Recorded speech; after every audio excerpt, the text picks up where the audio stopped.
RC 統合。どうもこんにちは、ドスロゴです。今日はですね、タイヤとホイールの勉強の時間がやってまいりました。非常に役に立つ話になってますのでね、皆さん耳の穴かっぽじってよく聞いておいてください。さあ行きましょうか。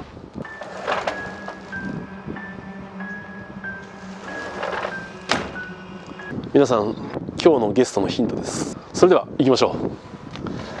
じゃじゃーん、行きましょう。また福さんに怒られるんですよね、これ。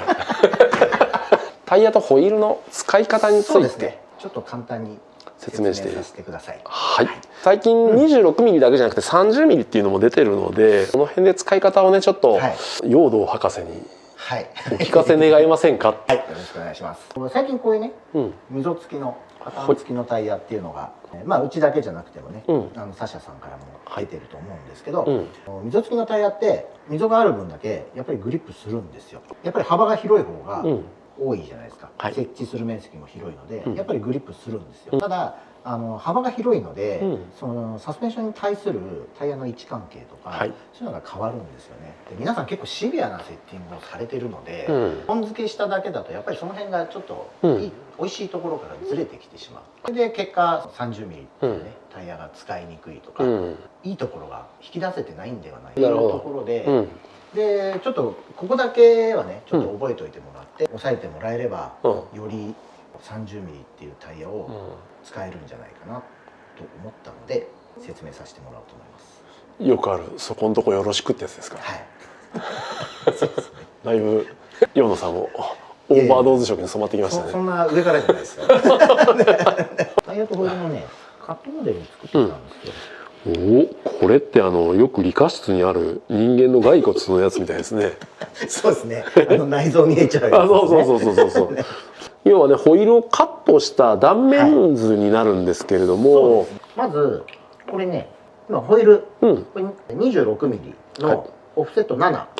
のホイールがついてます。今のところね、一番よくあるのが26ミリのホイールに30ミリを履くパターン。これ結構多いと思うんですよ。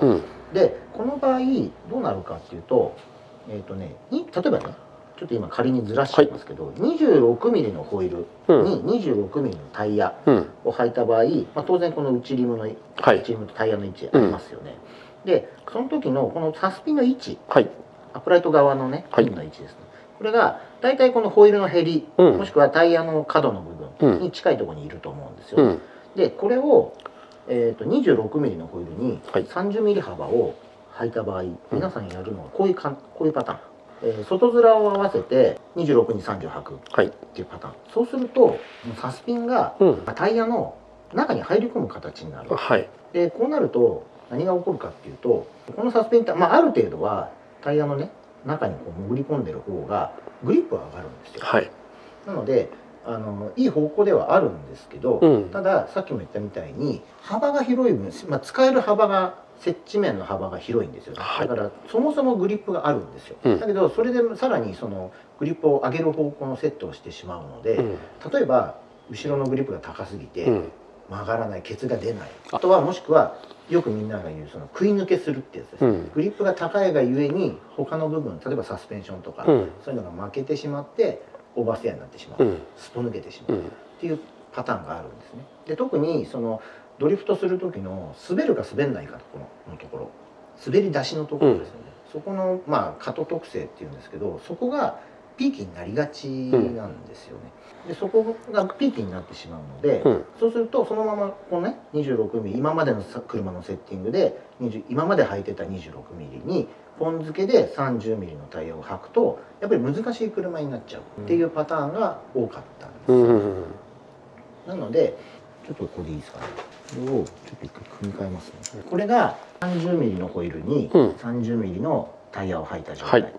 それでうちのこれ30ミリのホイールなんですけど、オーバードーズもそうだしバズブレークも今同じなんですけど、30ミリはオフセット9っていうホイールになってます。なのでさっきの26ミリのオフセット7よりも外側に2ミリ出るんですね。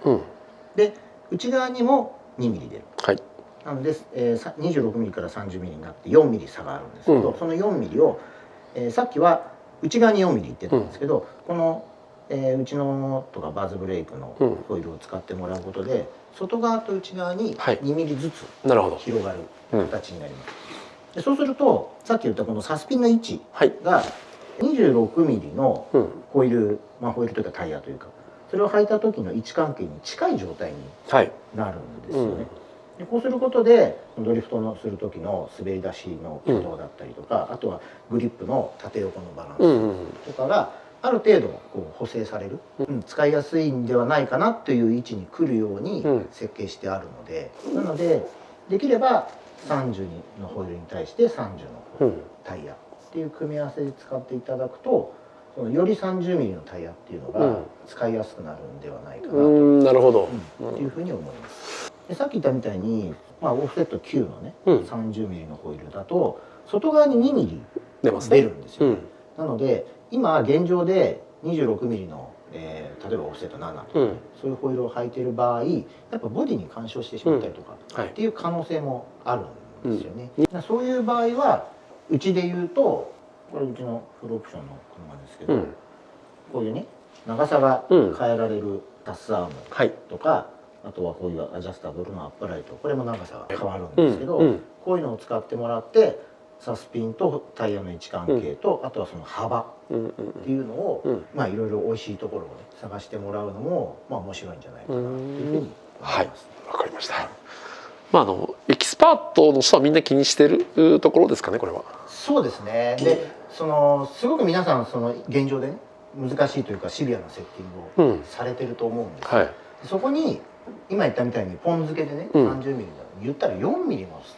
変わるわけで、要は角接地だと4ミリ内側に入っちゃうってことだもんね。縦は出るけど横は全然だよね、多分。そ